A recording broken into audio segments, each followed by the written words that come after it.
Hey friends, Cass here.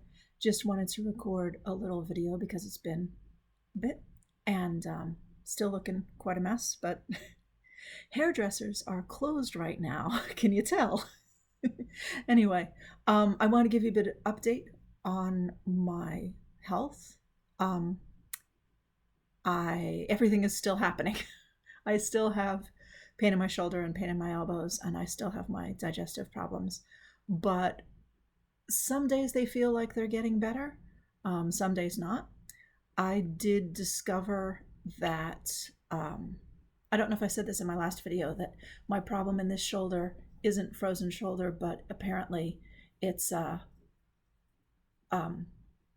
C joint problem, that my clavicle and my acromion process from my shoulder blade are banging together, and they're not supposed to bang together. They're supposed to be separated. And we wondered why this happened. Usually this happens when you play football or rugby or something. You fall on your shoulder and get really jammed up.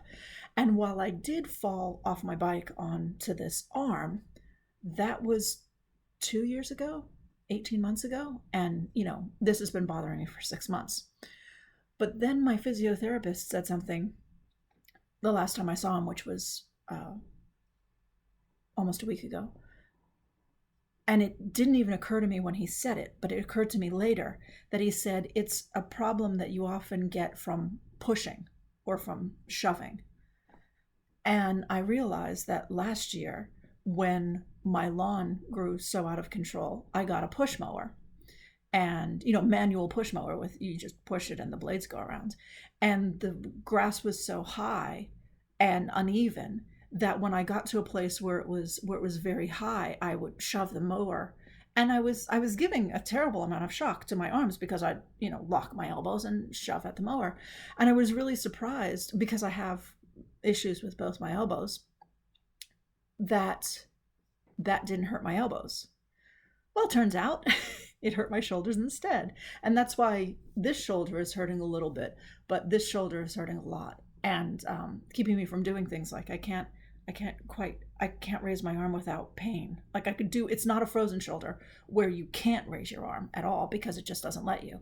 But I get to a certain point and you see, I pick up my shoulder. I'm trained as a dancer. I should be able to raise my arm without picking up my shoulder, but I can't. I physically can't do it because those two bones are stuck together and they're stopping me. And then there's pain. So what my physio suggested this week was that I'm not able to do the exercises that make you get better because I'm in pain. So he suggested that he's going to call my doctor, which he tried to do that day, but it was like 2 days before Christmas, so he didn't think he was going to get him on the phone, and it was late in the day. But he's going to speak to my GP and suggest that I have an injection directly into the joint. Now, it's not a cortisone injection like they would do in the States. It's NSAID injection. So it's an anti-inflammatory drug, but it's not a steroid. So he is suggesting to the doctor that we put anti-inflammatory medicine right into my joint through injection. And then hopefully that will reduce the inflammation in the joint, and it will allow me to move. And once I can move, I can build up these muscles again so that it pulls my shoulders back so that those two pieces don't shove into each other. Because one of the reasons they're shoving into each other is because I'm hunched over like this. And, I've been a graphic designer for almost 30 years now. And, you sit over your computer like this, and, two things are happening here. Number one, typing and mousing isn't the greatest thing in the world because you do this, and then I sit over my computer like this. It's very difficult to have good posture when this is what you do for a living. But I've been fighting this fight for 30 years, and I'm usually pretty good about it because I'm very self-aware of my posture, mostly because I had neck problems when I started out in graphic design and had to correct my posture and do special exercises and everything to correct that. Basically to stop my job hurting me. And I've been pretty good about it. But I think my mind kind of got screwed up with the frozen shoulder last year, because when this shoulder froze, there's nothing you can do about it. I mean, you can do all kinds of exercises and everything, but mostly nothing's going to work for 6 months. But this is not my good side. This isn't my mouse arm. This isn't my dominant arm. So it's okay. The world revolves around this arm most of the time anyway. But I think, in my brain, I got to this point where, I won't say that posture wasn't important to me, but it was more important to me that this didn't hurt. So I fell down on the job. And then I hurt this, didn't know I hurt it.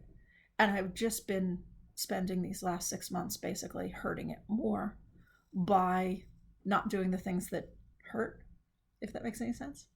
So right now I'm at a point where I've really stopped doing any drafting or much computer work at all because it hurts. And until we sort this out, it's going to hurt.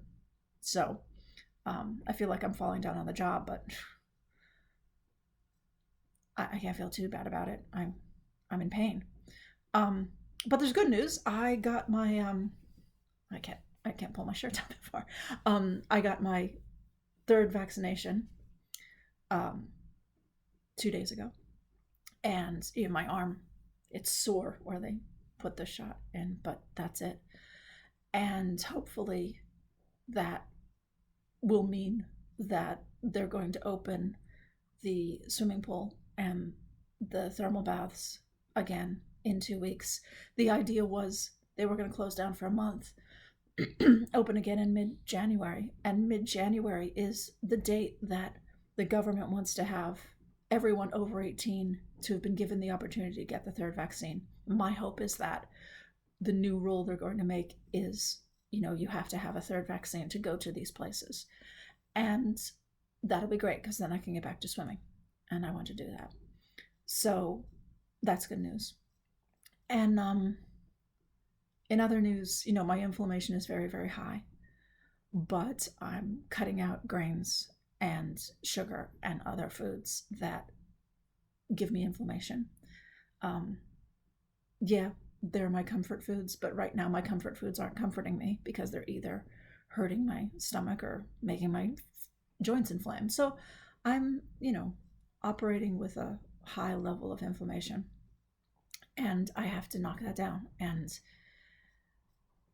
diet is a good way to do it. It just doesn't happen quickly. So, it's a waiting game, but at least we have a game plan now, I guess.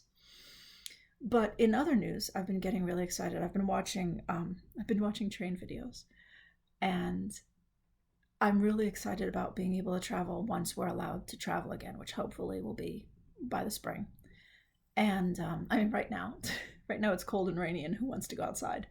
But hopefully in the spring, the travel restrictions will come off and we'll be able to travel. And there's so many places that I want to see. I mean, I've lived in Europe for 3 years now and haven't seen a lot of places. And I love trains. So I'll be doing videos on my other channel on Reconstructing History about our train travels, and wearing vintage clothes, taking trains, doing stuff, that kind of thing. So I'm really excited about that and really looking forward to it.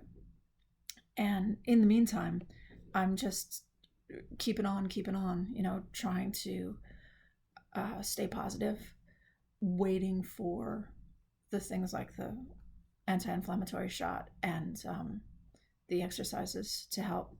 At the moment, nothing helps. At the moment, it's just painful. But knowing that we now know what it is that's hurting me, so we can address that. So that's good news. And I'm happy about that. So this hasn't been as exciting a video series as I expected it to be. I really wanted to start doing elements and handstand practice and all that kind of stuff in January, but it looks like that's not going to happen because I have to fix my shoulder, because you can't do handstand practice if you can't put your arm up. But we'll get there, and it's all good. I'm just really, really anxious to get back to swimming again, of course, but that'll all come. So thanks for sticking with me. I will talk to you again soon. Bye.